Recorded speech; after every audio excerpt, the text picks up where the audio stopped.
दोस्तों, इस संसार में जितनी भी वस्तुएं हैं उसे हम देखते हैं और उसका आनंद उठाते हैं। क्या आपने कभी सोचा है इन वस्तुओं को किसने और कैसे बनाया होगा और इसे बनाने में कितना समय लगा होगा? तो आज हम बात करते हैं ऐसे ही एक महान साइंटिस्ट माइकल फैराडे के बारे में। इनका जन्म 22 सितंबर सन 1791 को इंग्लैंड के न्यूटन बर्चविस नामक शहर में हुआ था। इनके पिता का नाम जेम्स फैराडे, जो कि एक लोहार का काम करते थे, तथा इनकी माता का नाम मार्गरेट हैस्वेन था। माइकल के माता पिता इतने गरीब थे कि इन्हें एक समय का खाना 2-3 दिन तक चलाना पड़ता था, जिसमें से माइकल के 3 अन्य भाई भी थे। और बचपन में ही इन्हें स्कूल से निकाल दिया गया क्योंकि इनके टीचर इन्हें मूर्ख समझते थे, जिनके बाद इन्होंने स्कूल में कभी पढ़ाई ही नहीं की और घर पर ही किताबें पढ़ा करते थे। और 13 साल की उम्र में ही किताब के कारखाने में काम करने लगे।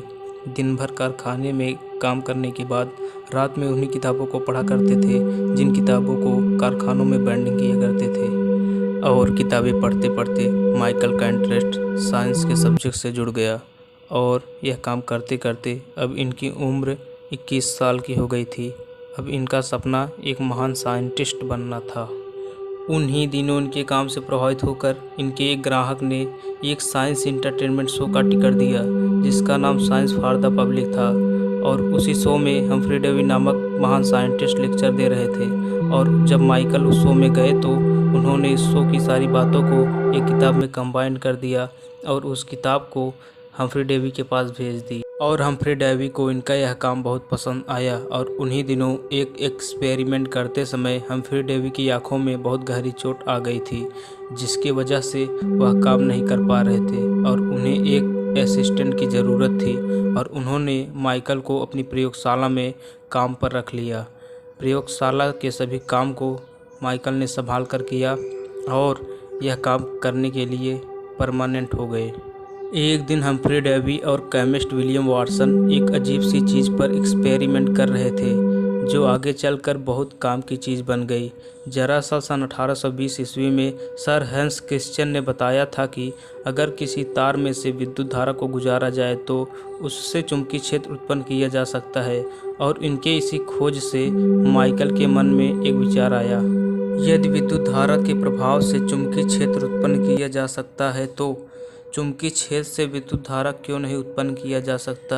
और माइकल इस काम पर एक्सपेरिमेंट करने लगे और इन्होंने एक तार की कुंडली को एक चुंबक के पास रख दिया, परंतु इन्हें तार में कोई भी बिजली उत्पन्न हुई नहीं दिखाई दी। और उन्होंने इस प्रयोग को कई बार दोहराया, परंतु उन्हें हर बार नाकाम रहे, जिससे तंग आकर इन्होंने कुंडली को फेंकने के लिए चुंबक के पास से खींचा, जिससे इनके गैल्वेनोमीटर की सुई घूमने लगी, जो बिजली उत्पन्न होने के कारण घूमती है।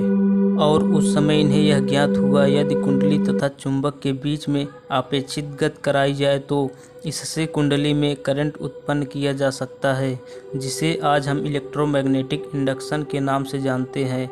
और आज पूरे विश्व में इसी तरह बिजली उत्पादन होता है। और माइकल यहीं पर नहीं रुके, जिसके बाद इन्होंने ट्रांसफार्मर, बेंजीन ऑक्सीकरण संख्या का सिद्धांत प्रस्तुत किया और अपने पूरे जीवन भर तरह तरह की खोज करते रहे। सर हम्फ्री डेवी भी फैराडे को अपनी सबसे बड़ी खोज मानते थे। माइकल का विवाह 12 जून सन 1821 ईस्वी को सारा नामक स्त्री के साथ हुआ, परंतु इनकी कोई संतानें नहीं हुई। और 25 अगस्त सन 1867 ईस्वी को स्वास्थ्य बिगड़ जाने के कारण 76 वर्ष की उम्र में इस महान साइंटिस्ट का निधन हो गया।